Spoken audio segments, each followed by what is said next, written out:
Welcome to Not Milk Never Milk. Subscribe if you're lactose intolerant. You start with Essentials. Update iOS so protocols and certificates work. Next, gather your VPN server address and login credentials or import the provider profile. This prevents interruptions later. Open Settings and tap General, then VPN to begin. If you use a third-party app, install it from the App Store now. Doing this first saves time because you avoid backtracking when a certificate or version mismatch appears, and it clarifies which setup path you'll follow. Now you configure the connection itself. Tap Add VPN configuration and pick a type.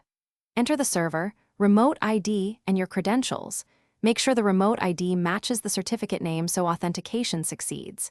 If your provider uses a profile or certificate, tap to install it and then trust it in settings. Once done, test the connection in the VPN screen to confirm tunnel establishment. This reveals DNS or routing issues early, letting you switch types or re-enter details without guesswork. Finish by enabling the VPN and verifying the status bar icon. Then open a browser and confirm your IP or location changed, which proves traffic routes through the tunnel. If the connection fails, recheck server address, login info, and certificate validity. Expired certs are common. Also, try another server or toggle send all traffic because split tunneling can break some services. If problems persist, check app logs for errors and restart the iPhone. These steps fix most config. Thanks for watching. If this was helpful, leave a like and consider subscribing. See you next time.